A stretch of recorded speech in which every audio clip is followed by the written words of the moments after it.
Welcome to Looking at Legal Stuff.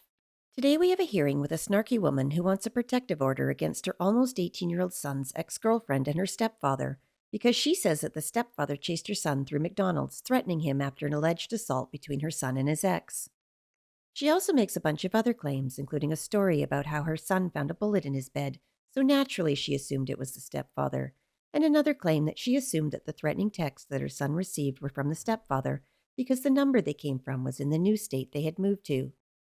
She gets really snarky with the stepfather's lawyer when she is questioned, and the attorney points out all the assumptions she's made, but she isn't going to let any lawyer pick on her baby boy. Let's watch. So, Ms. Blands. Good morning. Hi there. And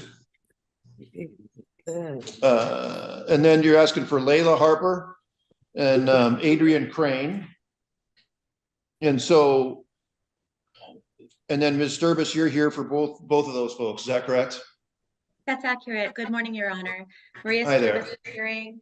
I have Adrian Crane just to my side. Also in my office is Layla Harp and Hannah Crane. Okay. And it looks like they're on separate Zoom. Sometimes people are all in the same room, but they're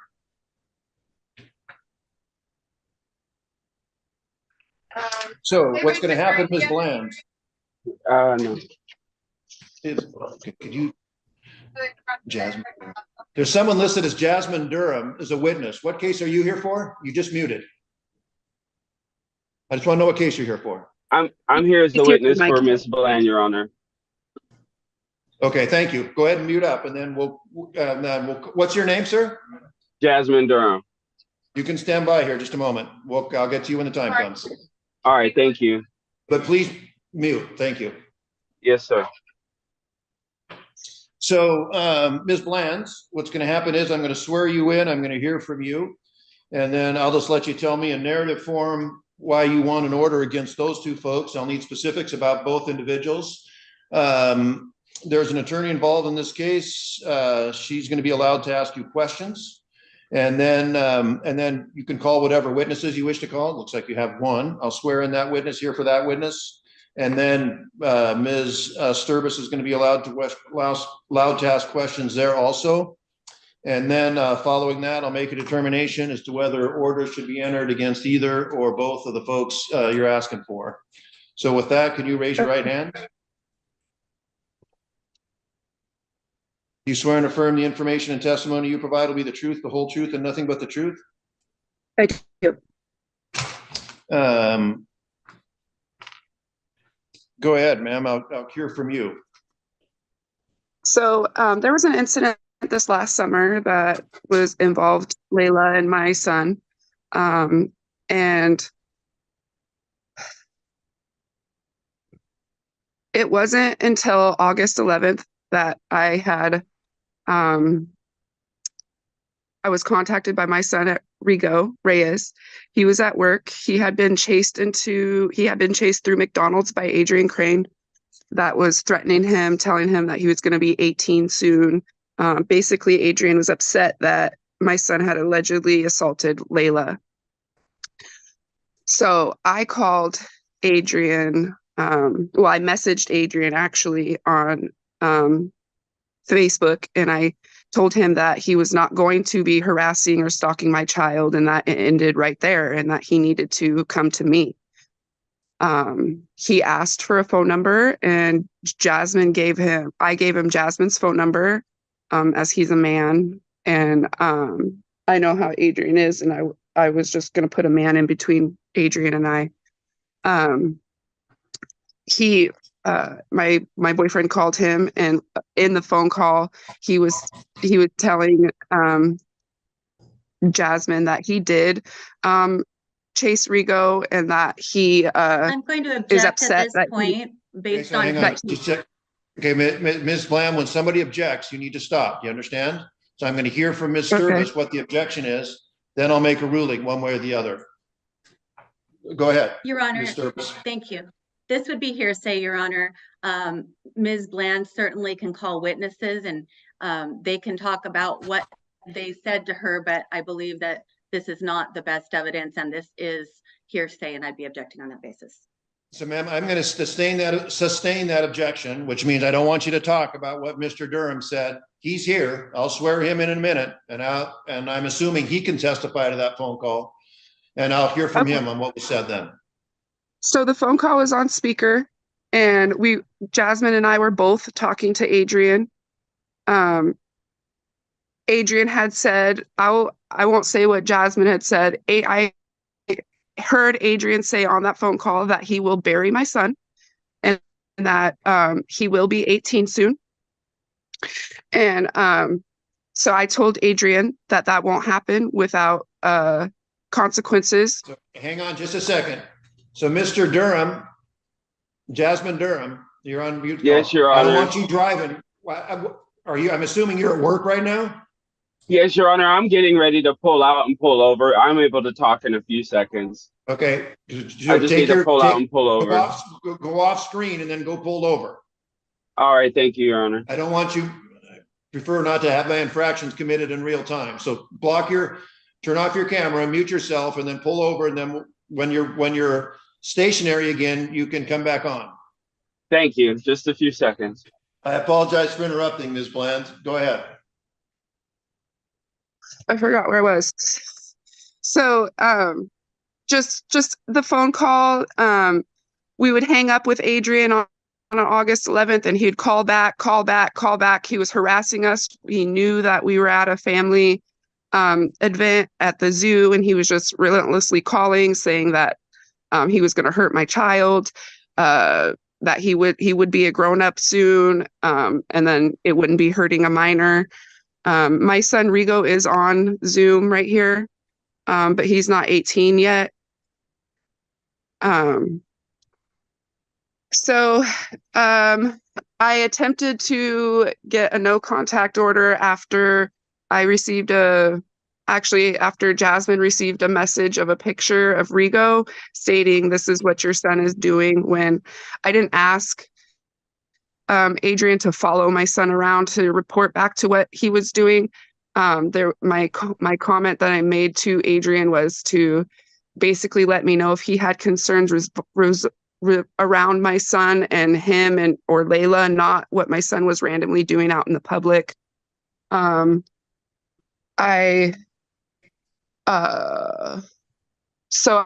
I went to go file a restraining order and found out that they had moved, so I couldn't have him served. I tried to find his address. I asked Layla. She was unable to provide it. So then I finally asked Adrian what his address was, and that's when he indicated that at that time he was now going to be pressing charges on my son months after a situation that was retaliatory and my concerns of my son's safety. I went trick-or-treating as I always do in Yelm with my kids. Our first neighborhood is always behind the high school, and then we go over to Cherry Meadows. And like the third house that we walked up to, the first people to answer the door was Hannah.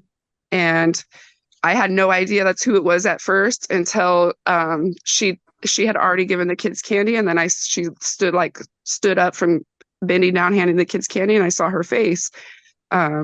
Adrian came out and he had said some stuff that was clear on video. I had already walked down the road, so I couldn't hear what he was saying.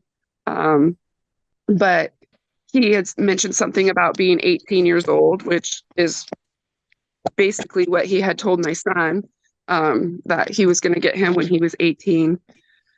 And so the very next day, my son's wallet that had been missing from his job was placed on the top of our trash can, like on the very top, and it was all scattered about. And that was the very next morning of coming across Adrian's address. And then on Thanksgiving, my son showed me a notification that he had received from TikTok that Hannah was viewing his account, and I messaged her asking her not to be watching my son's account because she has no concern over him anymore. And and she told me that it would be stalking or harassment if I replied to her. So I just let that be what it was, because I don't care about these people. They made threats to my son, and I just want us protected. 2 days after that text that I sent, my son came to me and he had a bullet. He said he found it in his bed, and it's to a 9mm. And before this incident, we didn't own a 9mm or have any ammunition to a 9mm. We don't have anybody that comes to our house, to our property. So I'm not sure how it was placed there, but with him not having any issues with anybody else in our community, I am assuming that it's Adrian, because he had threatened to kill my son. The day of the incident, it was sometime in June, I believe, with the incident with Rigo and Layla. My son Rigo received text messages saying that someone was going to kill him also, and it came from a number where Adrian and Layla came from North Carolina, I believe. And I'm just concerned. I just want my son protected. They're saying that I filed this as retaliatory to the charges that were filed, when I had already filed something before the charges were filed. And when I was speaking to the judge about why the charges were filed, she told me that I could come down and seek a protection order. And so that's what I did. This is based on hearsay as well. I'll overrule that. You can keep going, ma'am. The judge sat in the courtroom and told me that if I was concerned about my son's safety, then to go file a no contact order. So that is what I did.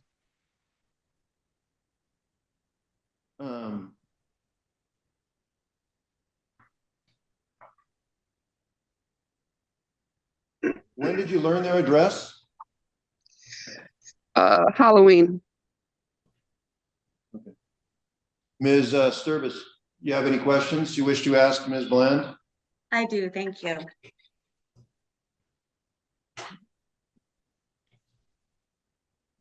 Good morning, Ms. Bland. Hello. So you signed this petition for protection order, and you signed that under penalty of perjury, correct? Well, yeah, that's why it's in there, right? Okay. And just directing your attention to the end where you did sign the petition, you signed where you were, Olympia, Washington, correct? Yeah. And then you printed your name as required and you signed your name, and that's your signature, right? Yes. Okay. And then you put the date on it because you're required to put the date on it. You put November 17th, 2023, and that's your handwriting as well, correct? Yeah. Okay. And so you realize that it's really important to be accurate in this petition because you're swearing under penalty of perjury that it's important to be accurate. You understand that, right? So what's the question? Do you understand that? Well, Ms. yeah. Bland, I just ask you, just answer the questions, please. You know, I know you're not happy being here. I know you're not happy having to answer these questions, but when she asks you a question, just answer it as best you can, please. You understand how important it is to be accurate because you're swearing under penalty of perjury that everything in here is correct, right? Right. Okay. And at this point, did you want to make any corrections to the petition that you swore under penalty of perjury was accurate on November 17th?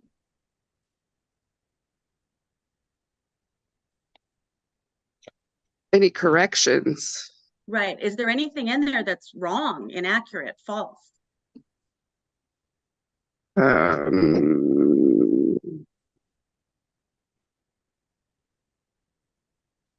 Let's see.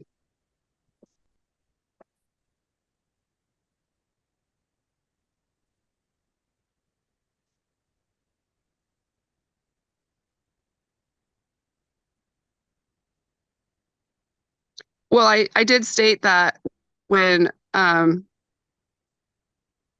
Adrian was saying something to me when I was walking away that I assumed that he was cussing at me, but he said something about being 18 years old. Okay. Did you want to make any other corrections? No. Okay. So on page 7 of the petition, you put in here, and I'm going to be very specific because I want to make sure that you understand what I'm talking about. Under firearms and other dangerous weapons, and that would be section O, you put the restrained person does the restrained person have or own firearms, and you check the box yes. Correct? Okay, he's in the military. But it says that's not what it asks. It says, does the restrained person have or own firearms? Yes, no, or I don't know. And you check the box yes. Correct? Right. He's told my son about guns. And so then the next box that you checked, you said, even if the restrained person does not have firearms now, has the restrained person ever used firearms, other weapons, or objects to threaten or harm you? And you check the box yes, correct? I don't have it in front of me, so I don't see it. It does So say you yes, don't ma'am. remember. I do have it in front of me. Okay, so you did check the box yes. Okay, but then when we look at attachment E, and that's still attached to your petition, that's you've sworn is accurate under penalty of perjury. Then we look at that and it says, does the restrained person own or have access to any firearms? That's number 1 on attachment E. And you say at that point, unknown. Correct? Right. Okay. And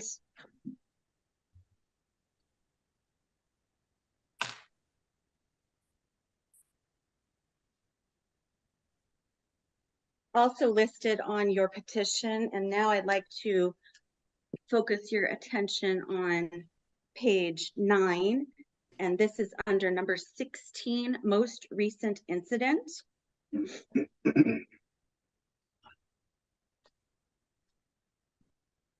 And so on that, when you talk about and I want to be very precise, just a second.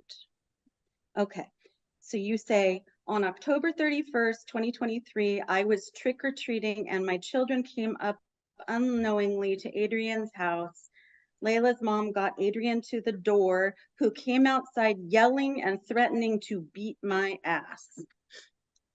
So you put in your petition under penalty of perjury that he was yelling to beat your ass, yelling and threatening, correct? That's what you wrote. Right, correct? but after And so seeing the then- video, But then, I was right. Mhm. I did have another question, but you did have an opportunity to observe the ring video, which was recorded on his front doorstep. And on the ring video, which I provided that to ring you for video your is review, edited to there was edit out what he Just a had second, said. just stop. If 2 people are talking, I can't hear either one. Okay, so we're going to let Ms. Sturbis finish her question. When she's done with the question, then you can answer. Okay? Okay. So go ahead, Ms. Sturbis, you can ask your question. Thank you. So you did observe the ring video, and in the ring video, isn't it true that Adrian Crane never harassed you or threatened you at all? It's not true because at 2:58, I believe, on that video, it's edited out and it cuts the frame from somebody in the video to just all of a sudden they're gone without them walking away or anything, and then the video resumes. So you're saying he was yelling and threatening to beat your ass? He was yelling, but you I did put in very thought I heard him. I thought I heard him say that's what he was going to. I thought I heard him say he was going to beat my ass, but he literally said something about being 18, which is the same thing he told my son when he threatened to kick my son's ass. Okay, understood. And then also on your petition, you say on page 11 that it says restrained person's substance abuse. And you say, is substance abuse involved? And you check the box, yes. You could have checked yes, no, or unknown. You checked yes. And then what type of substance abuse? And you put alcohol, correct? Right. Because what Okay. what That's my sane question. man That was my accident question. Adrian was bringing to me. Ma'am, I get to Adrian ask. was Your Honor, okay. I would ask you to direct her to answer my question. Okay. So go ahead, Ms. Might have to ask you re-ask it and then let her answer. No, I did mark that's- that he drank because from my assumptions, how Adrian was coming to me was not from a stable or a sane man. He was chaotic. He was So you were out making there, assumptions. Okay, I understand. Next. So, Ms. Bland, you're familiar with using law enforcement to protect you, right? You've obtained no contact orders before against Rigo's biological father, correct? That was done in a divorce. Right, but you know how to use law enforcement to help protect yourself, correct?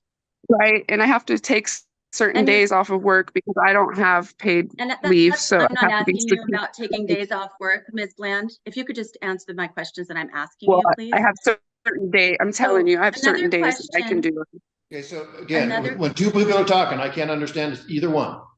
So Ms. Sturbis can ask your question. Ms. Bland, you can answer. Thank you. So you've also utilized law enforcement before. You called the police when you thought that your son stole your drugs, correct?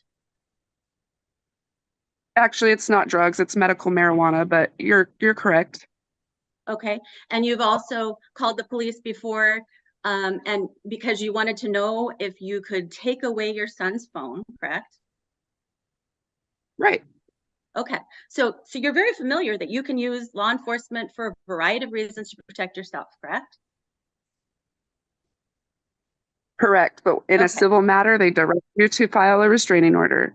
Oh, that's just, again, I'm just trying to get to a point.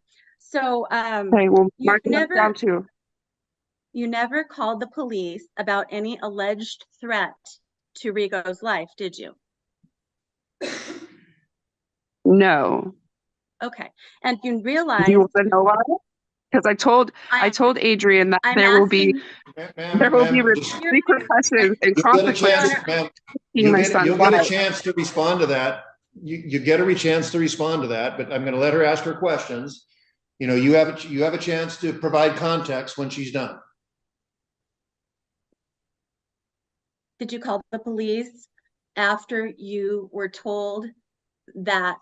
allegedly told that Adrian Crane chased Rigo into a McDonald's bathroom?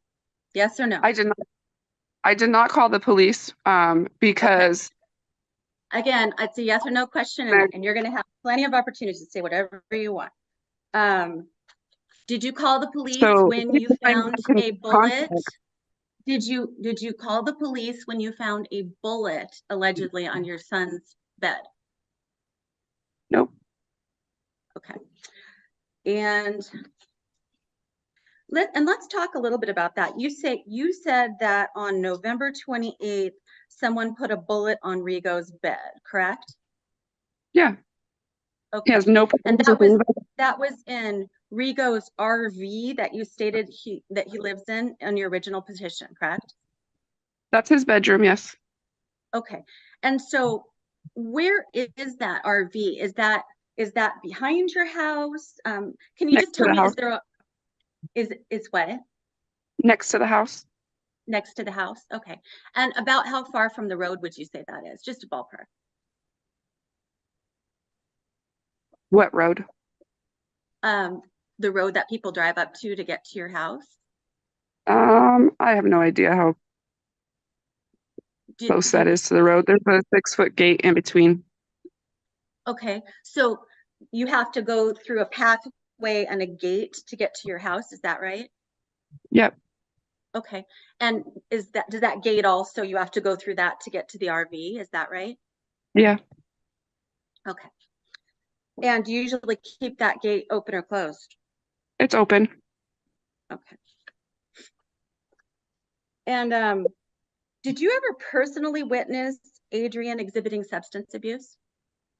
Personally, you personally, did you ever see Adrian either drunk or on drugs personally? No. Okay.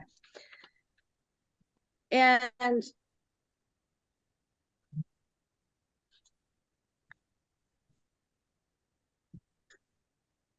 you did realize that the manager at McDonald's said that Rigo was not supposed to be at McDonald's while Layla was working, correct? I believe that's hearsay, as there's no statement of that. It's filed as a declaration, so I can review that, ma'am. I didn't get that. I didn't get that served to me. Okay, well, I do have proof that I gave that to you. So it would have been in either Layla Harp's declaration I only or received. Hannah Crane's declaration. And I have the proof of all of those, and that's also been filed with the court, Your Honor. So if he wasn't supposed to be there, why was Adrian asked to leave? So you weren't ever advised by the manager that they weren't supposed to be working the same shifts and weren't supposed to be there at the same time after the assault charges? No. You never knew that. Okay. They never told me that. No. Okay. And with regards to, you did receive a screenshot it was attached to a supplemental declaration, and that was a screenshot of a message that you had sent Adrian that says Corinne at the top, correct? Where Yeah. it starts out, you did? Yeah, I got that. Okay. And I have it too. And that text, that it's a pretty long text, but in that text, that was on August 11th, correct? Yep. Okay. And so in that text, you wrote, and I quote, "I do believe the things you are saying. I do not think anyone should be hitting another ever." Rigo. Yeah, because Layla was hitting Rigo also. And you also said, "If you have an issue with anything that happens from now until then, please come to me. I got hot just as I'm sure you did," correct? Mm-hmm. You went on to say, "I do not want him harassing anyone," correct? Right. Just as the same as I don't want him to be harassed. And later in the text, you say, "Again, could you please just message me with any issue?" Correct? Between that pertained to him and Layla and Rigo, correct? Not what he was doing randomly. I didn't ask him to go out and parent Rigo. Okay. And then you also say, "I want any woman to do what she needs to do to make herself feel safe," correct? Yep. You go on to say, "I told Layla this the exact day this happened," correct? Yeah, that her and my son needed to separate, correct? And then you said, "I can't protect my son when he's wrong. I even told Layla, do not forgive this ever for anyone," correct? That was after, correct. That was after I only heard Layla's side of the story. But I didn't get a chance to hear my son's side. This is right, all one text from you to Adrian Crane. Okay, I just want to make sure that you're confirming that that's yours, okay? And then... Hang on just a second, I have a question. What date was that text sent? August 11th. Correct. Thank you. And it was a Facebook message. Okay. And so then...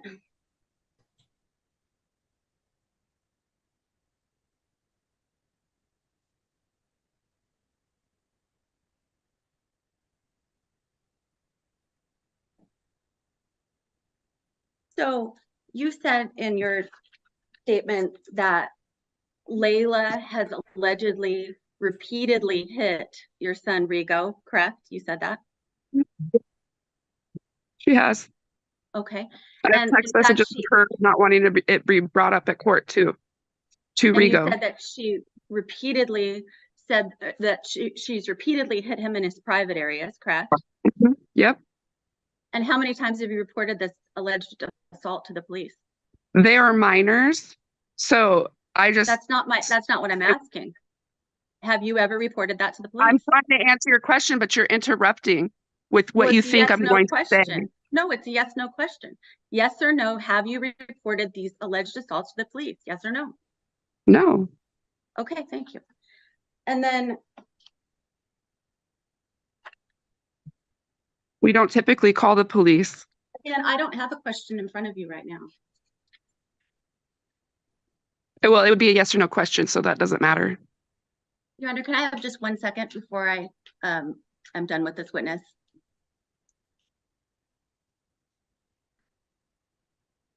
Your Honor. Yes. Thank you. Thank you for your patience, Ms. Bland. So you mentioned when we were talking about the text message from August 11th that you hadn't had a chance at that point to talk to your son, and that's why you were maybe mistaken, correct? You didn't Well, know about the full the story? entirety of their relationship. He wasn't forthcoming of her assaults until August 11th after Adrian and I had talked. Okay, thank you. No further questions. So, ma'am, you were trying to get some words in there. Any context you wish to provide to any of the questions you gave? Any answers you gave to Ms. Service's questions? When it comes to listing Adrian as drinking, those were assumptions just based on his behavior. When he would contact me, he was erratic, very hostile. It was not a civil conversation.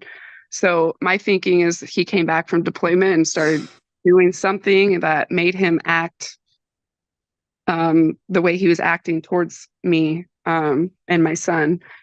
When it comes to the McDonald's thing, I was never contacted by McDonald's about Rigo and Layla working different shifts. I was told that they wouldn't be, but I wasn't told that it was like mandatory or because I had asked them not to work the same shift. But they have worked at the same place for some time, and even though she works one shift, he might have worked later, and he doesn't have a car and we live out of town. So if somebody's coming into town, he gets dropped off at what time he gets dropped off. And when it comes to the guns, he's in the military. Why wouldn't he have access to firearms? He's never said that he would shoot me or my son, but he did say that he would bury my son, and that's concerning with all of that is going on. I have a witness to that phone call. I also have a witness to his attempted intimidation, saying if he was going to sue me for my house because he went and got an attorney to show up to court, and was like, if she shows up something about if I go to court, then my house is his house or something. And that was all recorded when my boyfriend went to serve the papers. The text, I have no idea where that came from. All I know is that it's a North Carolina number, like Adrian and Layla have, that states that there was a death threat. They claim hang on just a second. The text you're talking about from North Carolina, you got that in June, right? Yeah, that was the day of the incident. So then that text that you had sent to Mr. Crane in August, that was a couple of months after that when you sent that text.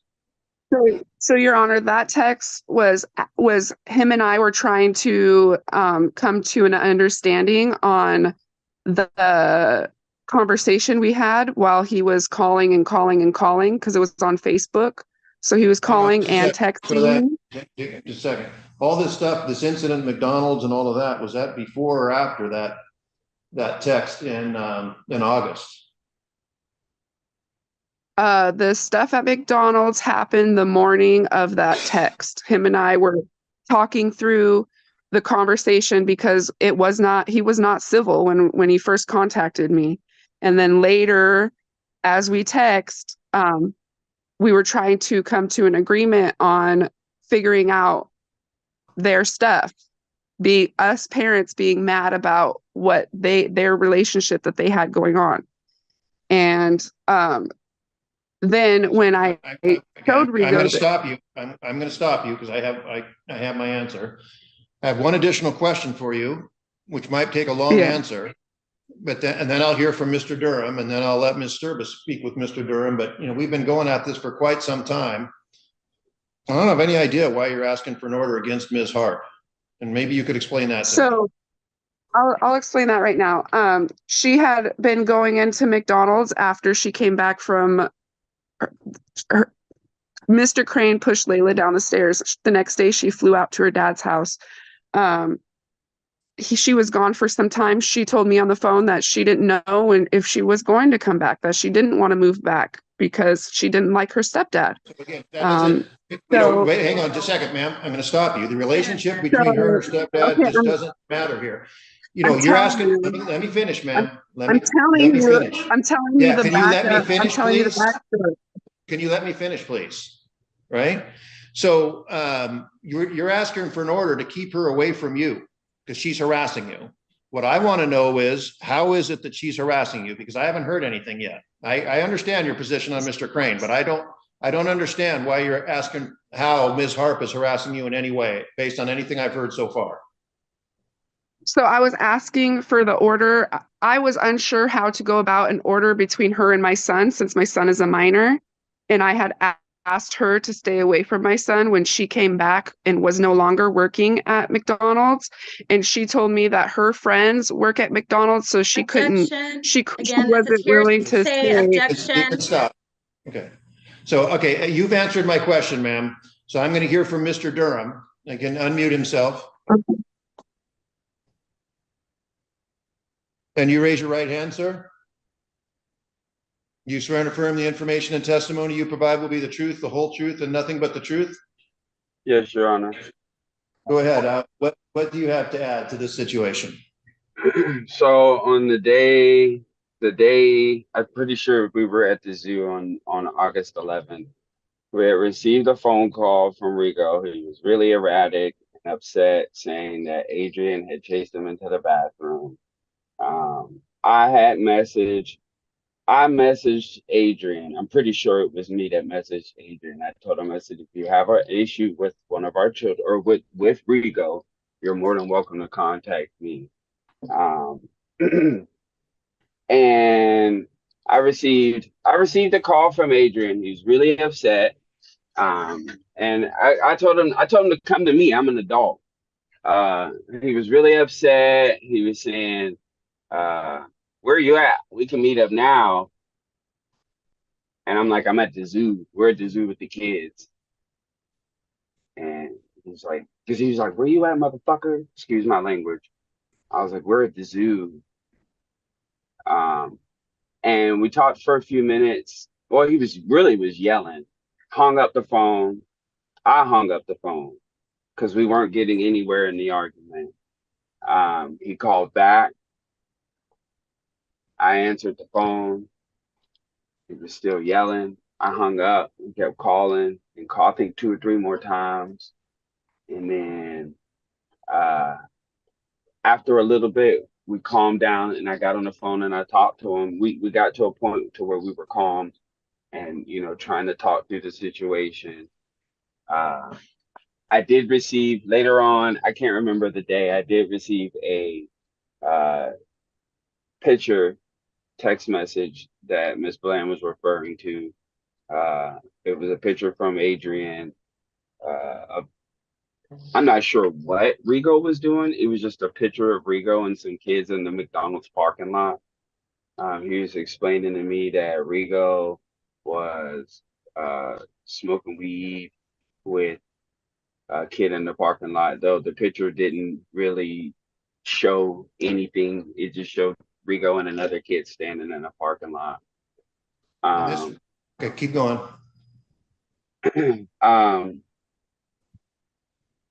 As what I heard about on Halloween, I was at work, so I wasn't there. Though I heard that Corrine and the children, because my 2 children was present with hers, she took all of our kids trick-or-treating. Okay. and So I can't really hear, Mr. Durham, I can't really hear, when they start telling you, and then you're telling me what they told you. I'm anticipating a hearsay objection there, so you can tell me what you know. But go ahead there, Mr. Durham. Understood. I don't remember what morning it was. It was really early in the morning. It was before school. It was right after, this was right after Halloween. It was like the day after Halloween. I got up to go to work and I was changing my oil. And this is another instance that Ms. Bland was referring to, that I did find. Oh, I apologize. I gotta go back a minute to August 11th. When I was talking to Adrian on the phone, he did tell me, because I told him, I was like, arguing with a minor or trying to assault a minor, it just wasn't gonna work. And he told me that Rigo was gonna be 18 I'm going to soon. object again based on the hearsay. I'll overrule that objection. You can cross-examine him on it, but he is a party. And so go ahead, Mr. Durham, you can continue. Adrian told me that Rigo was going to be 18 soon and he was going to bury him. And that was told directly to me. But there was a day, it was in October, I went to go change my oil. I looked in our garbage can outside of our gate, and I found Rigo's wallet and the contents of it scattered inside of the garbage can. Though I didn't see who put it in there. And with referring to the bullet, Rigo came into our bedroom about 7 o'clock in the morning. He was upset. And because he actually fallen asleep on the couch. So he didn't sleep in his room that night. And he come in upset because he went to go grab clothes, and he went to go grab his clothes, and he come back and said that he had found a 9mm Again, I'm going to object, bullet. Your Honor. This is based on hearsay, and we don't know if Rigo is planning on taking the stand. Rigo's here. He can. Your Honor, if I may. Okay, no, not right now. If he's here, if you want to call him as a witness, we can swear him in and hear from him. Good. Continue on, Mr. Durham. Rigo came into our bedroom and holding a 9mm bullet and showed me a bullet. He said he was laying directly in the center of his bed. I told him to give me the bullet. We looked at it for a little bit. I have the bullet actually in my gun safe.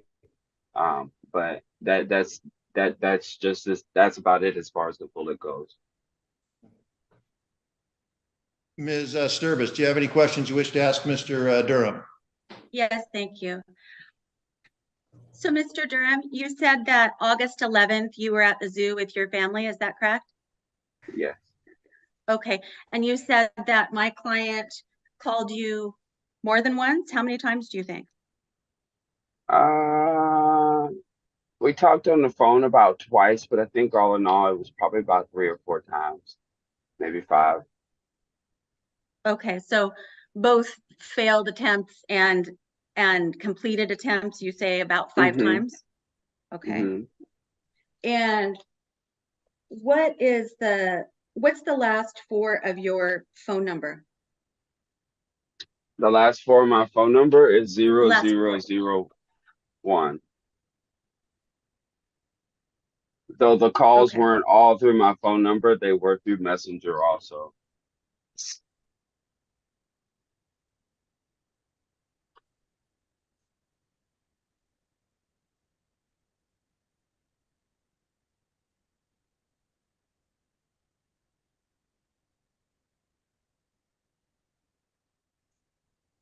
This statement that was submitted, Mr. Durham, did you write this statement? I did. So you typed it all out? Yes.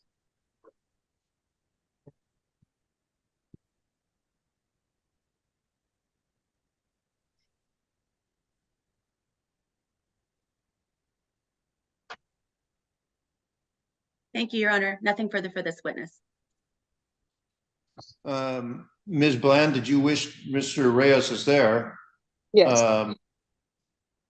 Did you wish to have him testify? I I swear do. him in. I Okay. do.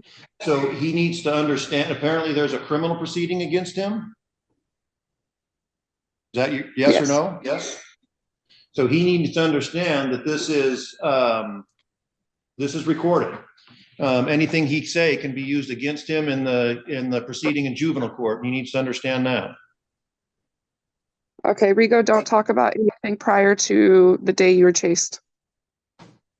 And so, you know, if he testifies, this may open up questions about things that he may want to think about asserting his Fifth Amendment privilege. Have you discussed this with him?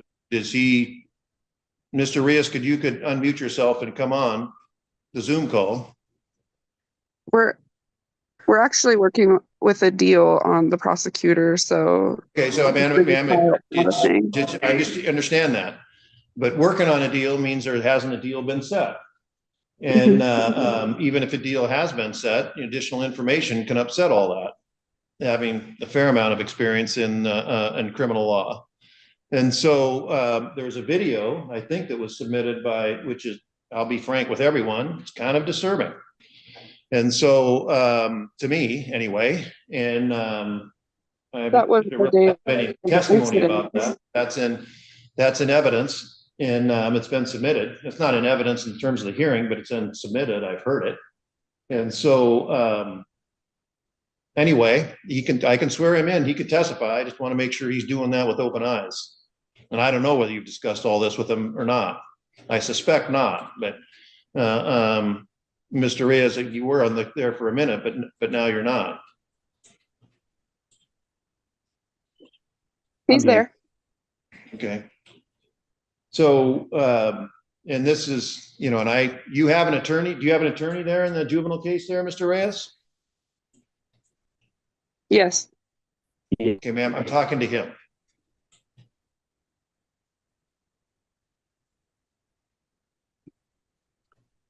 And these are questions, ma'am, that you cannot answer for him.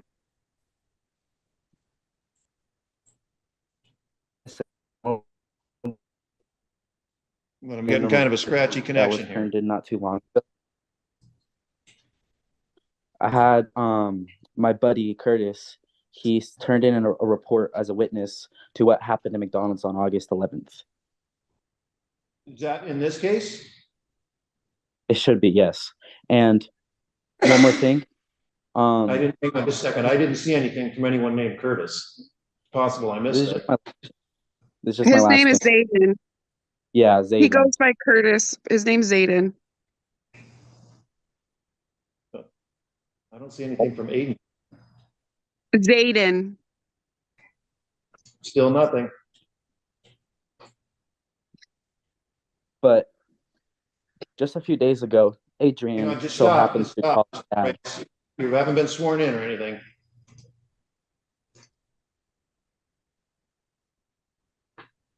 So go ahead, raise your right hand.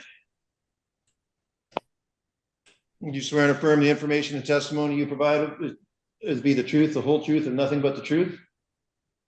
Yes, Your Honor. Okay. So Ms. Bland, what do you wish to have him testify to? I wish to have him testify to what Adrian did on August 11th. Okay. And the bullet that he found. Okay. Go ahead, Mr. Reyes. You can speak to those two things. So, I'll start off with the McDonald's. When that happened in McDonald's, I was very scared and for my safety, and my friend Curtis was right there. And Zayden, he also, just a few months later, because like he heard everything that had happened, he wrote it down, and I had to have him give it to my mom. And just a few days later, Adrian happens to Zayden's dad did not like that, and he was pissed. Sorry for my language. But ever since then, after the McDonald's incident, it's been bad, and me and my family were very concerned for our safety and mine. And when it happened, when I also found the bullet, we didn't own a 9mm bullet or guns or anything. And I even checked in with my mom, and that's what I was really scared of. So it's, I guess I want to make sure I'm clear what your testimony is with regard to this bullet. You and Ms. Bland are saying that someone came into your house, left a bullet on your bed without any of you knowing about it? Yes, It was in the yes, Your RV. Honor. Until Okay. Ms. Sturbis, do you have any questions for Mr. Rigo, Reyes? did you talk about Yes, what I happened? do have a Ms. question. Bland, you need to be quiet. Okay, so you said, can you hear me okay, Mr. Reyes? yeah, Okay, I can't see you. I just want to make sure we have a good connection. So, Mr. Reyes, was it you that created this typed statement? Did you type this statement? yes, Okay. And so you reviewed everything and you believe that it's accurate and complete. Is that right? yes. Okay. So you're saying that your attorney gave you Layla Harp's address. Is that right? In this assault case?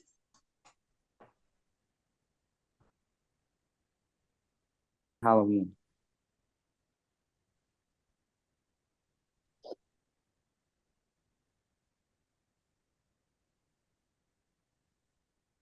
He ensured we had the correct address. I'm not Ms. asking you, Bland, Ms. Ms. Bland. Bland.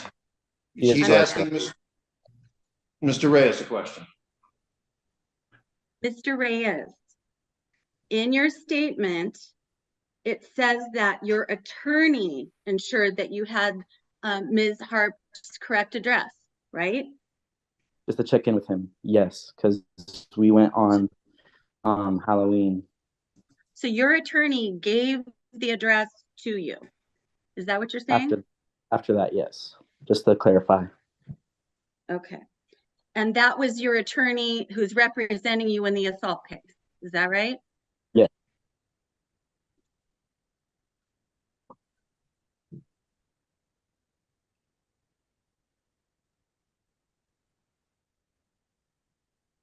Okay. And when was that your attorney gave you that address? I don't remember what day, but it was a day that we met up with him and had a meeting with him about our next court date. Do you remember what month?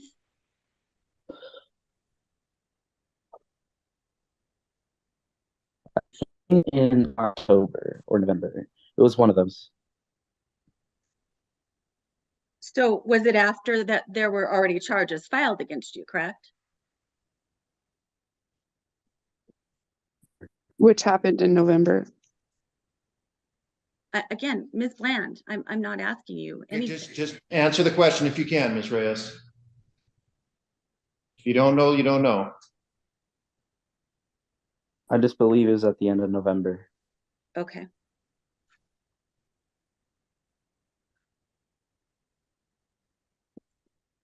And so when you found, were you the one who personally found a bullet on your bed? Yes, and that's my Okay. mother. Okay, and you say that you believe it was Layla or Adrian who took your wallet and placed a bullet on your bed, correct? Yes. Okay. And did you personally make a report to the police regarding that? No. Okay. I don't have anything further. Thank you. So I just have one question for Ms. Bland, if you could come back on. There's an incident you spoke of at McDonald's. It was in August, and then we've heard a lot about Halloween. What happened between, if anything, between August and Halloween? Just text messages back and forth. I attempted to file a restraining order when I had a day off Just of a work. second. I mean interactions between the two of you and this I'm text telling message. you. Any of those? Yeah, but no, you're saying you're trying to file. I mean incidents between you and Mr. You I'm trying trying to to file tell is not you. testimony of that. So, I'm trying to tell I you. mean, these text messages, were they threatening or anything like that? So So I didn't see any. when I filed a restraining order, I had asked Adrian, because I couldn't find his old address. I had asked him for his new address, and then that's when he said that he was going to go ahead and file the assault charges. Right. Okay. So, Mr. Durham, I have a question for you. Yes, Your Honor. Sounds like you had telephone conversations with Mr. Crane in August, Yeah. and then it sounded like things were at least. I mean, what was the tenor of your final conversation there? At the beginning, it was really, really, really hot. Towards Right. the end, it was okay. As far as like when I went to go serve Mr. Crane, he informed me through the ring camera that he wasn't there. It was a pretty chill conversation. We were talking. Well, he was talking. He was telling me about how he was gonna have his lawyer fees tagged to Corrine, and he was gonna take her place. And then all of a sudden, the police showed up, which completely surprised me. Guns, like with a big rifle out and everything. I didn't understand what that was about. It was very upsetting. Especially non But ring camera. it seemed it seemed like, you know, what between me and Mr. Crane, everything was okay up until the police showed up with their rifles up. All right. Thank you. So, Ms. Sturbis, do you wish to call witnesses? Well, I have reviewed your declarations. Yes, and I have a follow-up question for Mr. Durham, just based on what he just said, if you wouldn't mind. I would actually like to move this along, and because we're here all morning, we have 3 cases still pending here. We're coming up 11:15. We're supposed to be done by noon. Okay, I'll just probably not start going to happen. it.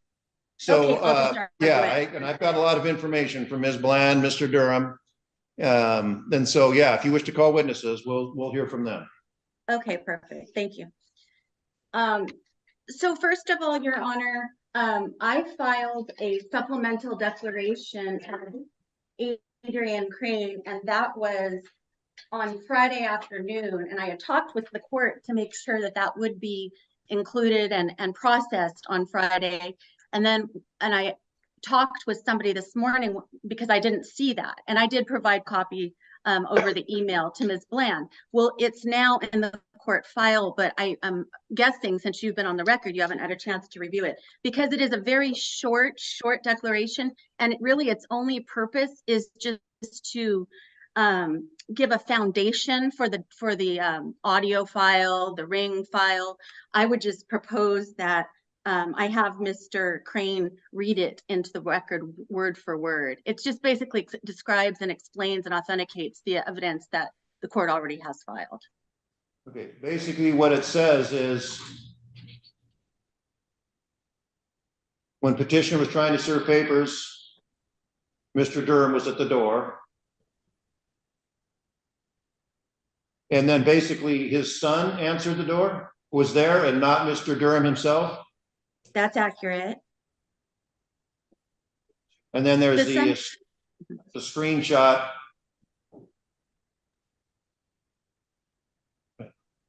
of August 11th. She's been her son smoking in public after she told to communicate with her. Transcript. And then apparently there's a transcript of the 911 call when he tried to serve papers. The caller was Hannah Crane. She was not at the residence, but her 17-year-old son was there. Okay, so basically he wasn't home when and apparently Mr. Durham, according to the declaration, Mr. Durham was speaking with his Mr. Crane's 17-year-old son and not Mr. Crane himself. Your Honor, if I may. No, that's not. Go ahead. Just go ahead, Mr. Durham. No one came to the door. No one answered the door. Mr. Crane himself spoke to me on the ring camera. Right. then No, and for- what they're saying is that wasn't him. That was his son, basically. No, According yeah, to but that. I didn't even know anybody was there. Right. Okay, I get it. Okay, Ms. Sturvis, anything further? Yeah, I was trying to say, Your Honor, that while we were validating and authenticating the ring camera recording, what we were saying is that Mr.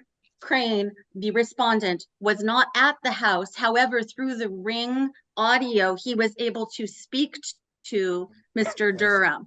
But because he wasn't there, that's why the police were summoned, because only a 17-year-old was at the house. I just wanted to make sure you understood that. Okay, great. I just have very few questions, Your Honor.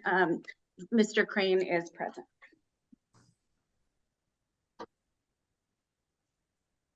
Go ahead. Did you already swear him in? No, that's all right. My mistake. I did not. Mr. Crane, could you raise your right hand, please? Do you swear and affirm the information and testimony you provide will be the truth, the whole truth, and nothing but the truth? Yes, Your Honor. Thank you. You can put your hand down. State your full name. You can Thank you. go ahead. Please state your full name for the record. My full name is Adrian Lee Crane. And I'm assuming that you reviewed petitioner's text message that starts with, "Yo, is this Rico?" Correct? Yes. And at the top of that, there was a phone number, a 90240 number.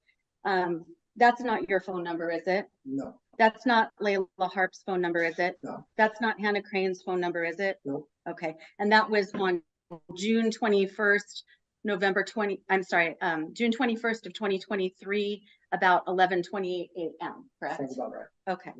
And how many times have you been in Corinne Bland's presence in person? We've only seen each other 2 times in real life.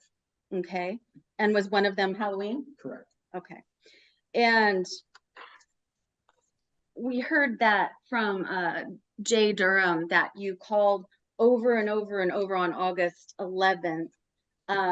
Did you look at telephone records regarding any calls that you made to a phone number that Jay gave as ending in, I believe it was 0, can you read that? 0001. Did you do a record search to see if there were phone calls recorded on August 11th? Correct. There's very few. How many were there? 1 phone call. One phone call on August 11th. Okay. And What about Facebook Messenger? were you aware that Layla Harp and Rigo Reyes were not supposed to be scheduled at the same shift once the manager became aware of the assault? Yes, I was aware that they weren't supposed to be there. Okay, so they were never scheduled with the same shifts on the same time after that happened, right? Yes. Okay. And I'm assuming that you were never in any type of a party circumstance in Ms. Bland's presence, correct? Yeah, I don't. You never had any occasion to drink alcohol in her presence? I was a DD at my own wedding. No, I don't A drink. DD?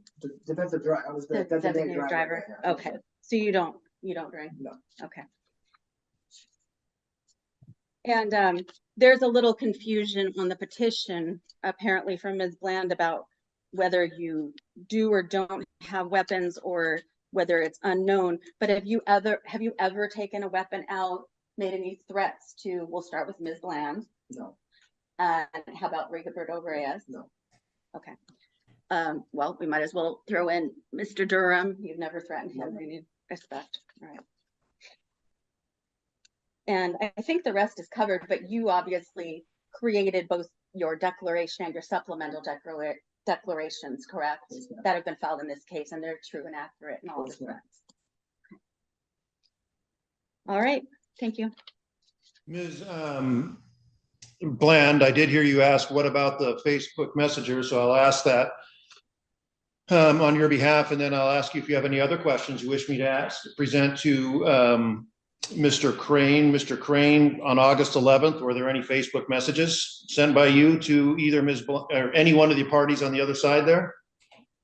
Yeah, so we did communicate through Facebook Messenger, Your Honor. I could actually provide you proof of it, but most of the calls originated from the petitioner to the respondent. There was a couple callbacks. If I remember correctly, there was a couple dropped calls because of where they were at. No, They actually there were no initiated the drop calls calls. to me. If you look at the records from that day, they're not included because we didn't feel the need to, but I can provide those. They initiated the calls to me first that day. Mm-mm. Ms. Bland, anything else you wish to, any other questions you have for Mr. Crane?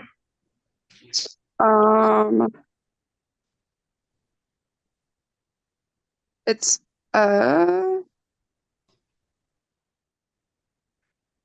no, but that day he called my Facebook Messenger alone twice. And I don't know how many times he's called Jasmine. And we literally told him that we were at a family event and that we weren't going to be able to do anything that at that time. So now's the time, you know, people How many present times? argument. What's that? You were going to say something, Ms. Bland? Yeah, I'm looking. Okay, so I have 3 calls from Adrian on August 11th. I called Adrian and asked him to quit calling. I also stated, I don't give a damn what happened. You step to my kid again, you'll be dealing with me. Your job will be hearing about a no contact order between you and a minor because of your actions. So it was that day. This was in August. Yeah. Okay. That was August 11th. I'll hear from you, ma'am, as a final statement or argument you wish to make to me as to why you think you should have orders against both these folks. Then I'll hear from Ms. Sturbis, and then I'll make a decision. I think I should have order from these to be protected from these people because he made a death threat to my child. He's chased my child through McDonald's. I can't prove that he did anything with the wallet or the bullet, but my son doesn't have any issues with anybody else in the community. So it's just unrealistic that some person that doesn't have an issue with him or I brought a bullet to our house or took his wallet and put it on top of the trash. I've asked Layla to stay away from McDonald's where she no longer works, and she told me she was unwilling to do so. And I just asked her that she could stay away. Facts, not Just, this is argument. I'm going to let her continue, Ms. Sturbis. Okay. I just asked her to stay away while he's at work, and I asked her to agree to that, and she said that she was unwilling to. And so to prevent any more issues from happening in the future, I would just like a protection order in place. It could go mutual. That's not a. It can't. Okay. It can't. It needs to be a cross petition, and there isn't. Okay. Well, I'm asking to be protected from Adrian and Layla so that there are no more future issues with any of the situations that have gone on. This has gone on for far too long, and I just see it escalating and getting worse as time goes on. Ms. Sturbis. Thank you, Your Honor. Your Honor, this petition for protection order has been flawed from the very beginning. It was sworn under penalty of perjury, yet it is filled with assumptions, damaging assumptions, which I believe the court should view all of Ms. Bland's credibility with that in mind. She states in one place that he has firearms and that he's threatened with firearms, and then later she has unknown. She's also discussed, again, under penalty of perjury, that substance abuse has been involved, it's alcohol abuse, and then later, of course, that's not accurate as well. But Your Honor, the very base, the most important thing about these petitions, and the reason why I belabored this point is it is important to hold people to a standard. And the reason they're sworn under penalty of perjury is because there have to be a result or a reaction if somebody does lie under penalty of perjury. And I would submit to you, when you look at page 12 where she signs it, The date is November 17th, 2023, Your Honor, when she dated this thing. And then when you read her narrative, she talks about things that haven't even happened yet, Your Honor. It's ludicrous. She says on November 28th, my son found a bullet in the center of his bed. You know, if we are to hold her to this very low standard, but she is trying to get an order to be in the justice system that's going to have far-ranging impacts on Mr. Crane. Another date she puts in the narrative on November 26th, 2023, Adrian's wife, TikTok account. I mean, if you can't even trust that she can come up with consistent and reliable statements in this petition, I don't know how we can expect her to be honest or reliable on the stand. Clearly, swearing under penalty of perjury doesn't mean much to her because of the petition, what I've already pointed out. Additionally, Your Honor, I would just submit that if it was true that she was truly in fear for her son's safety, that there would be police records or indicia. We do have as one of our exhibits. Tell me to file a no contact order. The fact that the respondent did a records check from McDonald's and that there were absolutely no police calls regarding Mr. Crane, McDonald's. And if this extremely terrorizing event had happened, one would expect to see that. We know that Ms. Bland, from her own mouth, is very familiar with using law enforcement to try to help deal with the small issues and the big issues in her life. She did admit on the stand that she has used the police to try to see if she could take away her son's cell phone. And I would submit to the court that while that's probably not something one should be wasting 911's time with, it is again very suspect that she would be trying to utilize the police for that, but not if she truly believes her son is in danger. And additionally, Your Honor, some of the things that were presented, and I know that you know when it is assuming facts, not in evidence, but I would just submit to you that you do also have declarations from Ms. Harp. I don't think it has been established that there should be even the tiniest bit of evidence supporting an order against Ms. Harp. And again, when Your Honor considers all the evidence before you, I would submit the petitioner, she can't even get one of the respondents' names correct. I mean, she puts Layla Harper. Again, it's caution and carefulness. And this is something she's asking you to make a very drastic decision that is going to impact my client in traveling and all kinds of things. And that I don't think that what she has submitted rises to that level, Your Honor. I do believe that Ms. Harp has authenticated the recording regarding the assault. And so you have foundation and you have authentication based on the exhibits that we have submitted. She did indicate that why she broke off the relationship.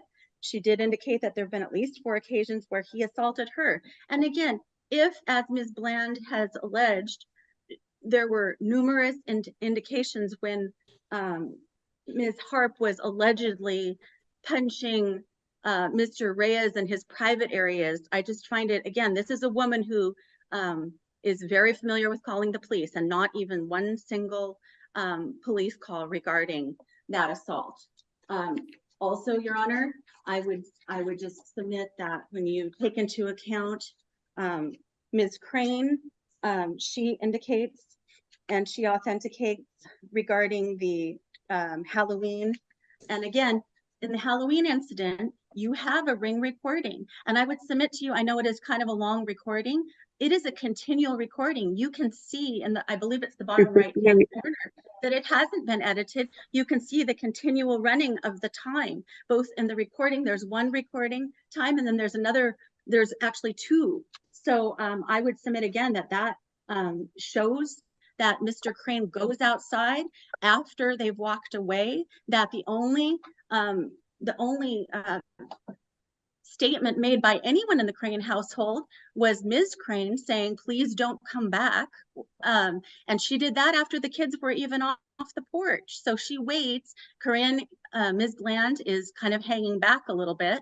And then you hear Ms. Crane's voice very clearly stating, please don't come back. And so none of that supports what was stated in the petition regarding him coming out, yelling, screaming, threatening to beat my ass. And again, even if she tried to change it today a little bit after she reviewed the Ring video, which I'm sure the Ring video probably was quite a surprise to her that we actually have proof that he wasn't doing that. Again, I would just submit that you need to take all of that into account when you assess whether to give her any credibility. And I don't believe she should be given credibility based on the flawed things that she swore to. And Your Honor, based on all of that, I would ask that you deny the order, both on behalf of my client, Layla Harp, and on behalf of my client, Adrian Crane. Thank you. So I have one more thing to say. Go ahead, Ms. Bland. So the original date on the 17th was when I went and picked up the paperwork, and then I had added into days as it happened, what happened with Hannah and the bullet, and I just didn't go back and revise the date I had signed that order before I submitted it. So, okay, thank you. So my ruling in this case is as follows. First of all, Ms. Bland is asking for 2 orders. One against Ms. Harp, and then the other against Mr. Crane. And take the easiest first. Ms. Harp, I don't see anything either in the testimony. We've been at this for quite some time, either in testimony or in the declarations or in the petition that could be construed as harassing from Ms. Harp in any way. Ms. Bland indicates, well, she requested that she stay away from McDonald's. She can eat where she wants. And the fact that she chooses to eat at McDonald's or anywhere, she can do that. She's not under court order. And so it would not be harassing for her to, I mean, apparently, I think there was some, this didn't come out in testimony today, but there was some indication in the record. She used to work there, or maybe still does, has friends who works there. That's the fact that you ask her not to go to McDonald's and she does anyway. That's not harassing in any way, shape, or form. And so the order against her is denied. With regard to Mr. Crane, there's a little bit more there. It's alleged, and I saw there was a text from June that does indicate some threats, apparently, towards Mr. Reyes. And but that's from an unknown phone number. Mr. Crane has testified under penalty of perjury. That's no one in his family's phone number. I think Ms. Bland even indicated she just saw that was a North Carolina number and assumed it was from, there's a lot of assuming going on in this case, actually, and assumed that that it was Mr. Crane who had sent that text, but I can't certainly make any sort of finding based on that. I can't see any evidence that links him to those particular texts. Following that, there was the incident that we heard quite a lot about that was alleged to have occurred on August 11th. There was an incident again that was alleged to have occurred at McDonald's. There were subsequent conversations between Mr. Crane as well as Mr. Durham, who frankly, I found Mr. Durham a very credible witness in terms of what he said about how things happened, and things were emotional at first. And I'm going to use his words. By the time they ended their conversation, things were pretty chill. And then following August 11th, as far as I can tell, there was some contact information back and forth between Ms. Bland and Mr. Crane. It did not indicate, I didn't hear from anyone that that was harassing or threatening in any way. And I think I specifically asked Ms. Bland if it was threatening, and she indicated that it wasn't. And she said, you come after my kid, or things like that, things of that sort. But nothing coming, Mr. Crane is the respondent, nothing coming from him with regard to him being harassing. Then there was the incident on Halloween, and which indicates that Ms. Bland, perhaps unknowingly, actually showed up at their house and trick or treats, which isn't uncommon. People go to different neighborhoods to trick or treat all the time. I know that happens in Olympia, so I can't imagine that Ms. Bland intentionally sought out. That doesn't make any sense to me either, that she would seek out the Cranes to go trick or treating, but nonetheless, there they were. And then what happened after that? And then there's the allegation where Ms. Bland says, well, he threatened to whatever. That's, I will be frank with everyone, that's not supported in the video that I saw was referenced. Ms. Bland indicates, well, that video must have been doctored somehow, or was doctored somehow, but I can't make any finding in that regard either. And then there was the issue with regard to the wallet and the bullet, and you know, and I can't just assume, well, people having problems, so it must be them. I can't do that. I can't find any sort of connection that, you know, that links one to the other. And so Mr. Reyes may have some problems with other people. Maybe he did that himself. Maybe Mr. Crane did it, but based on any of the evidence presented, I can't make a finding one way or the other. And as a petitioner, Ms. Bland, you carry the burden of proof. In a civil case, it's different than a criminal case, but nonetheless, you have to make a showing by preponderance of the evidence that the harassment has existed. And harassment is, maybe I should have read this at the beginning of the calendar, sometimes I do, but I'm going to do it now, is a knowing and willful course of conduct directed at a specific person that seriously alarms, annoys, harasses, or is detrimental to such person that serves no legitimate or lawful purpose. The course of conduct must be such that would cause a reasonable person to suffer substantial emotional distress and must actually cause substantial emotional stress to the petitioner. And then course of conduct is defined as a pattern of conduct composed of a series of acts over a period of time, however short, evidencing continuity of purpose. And then it goes on a little bit more about what that means in terms of communication, contact, or conduct. So not every conflict, ma'am, Ms. Bland, I'm going to speak to you directly, not every conflict is harassment. And assuming for the moment that and I'm not making this finding, but even that incident at McDonald's occurred exactly as you're alleging, that's a single incident. And a single incident doesn't arise to the level of harassment, and it could be construed as a completely inappropriate response to an emotional thing that he heard about his stepdaughter. And which would not be great and not good, but at least understandable. And then from that point going forward to Halloween. Okay, ma'am, okay, I didn't interrupt you when you were speaking, and so I would really ask you not to interrupt me when I'm speaking also. And so from the August 11th to Halloween, I don't find anything that was harassing from either part. And that Halloween, like I say, there's just insufficient evidence for me to make any sort of finding harassment. Having said all that, Mr. Crane, I'll turn to you. Clearly, you know how Ms. Bland and Mr. Reyes and I assume Mr. Durham feel about contact from you. They don't want any. And so going from this point forward, if there is any contact from you towards them, I probably take a little different view on whether or not that contact is harassing or not. Do you understand what I'm saying? Yes, sir. Okay, so I'm good for this particular hearing. I'm going to deny the petition I'm going to deny the petition for orders with regard to both parties. And this case will be concluded. Okay, if this happens to my son, there will be consequences and repercussions. Thank you. And you're all free to leave the Zoom call. Thank you, Your Honor.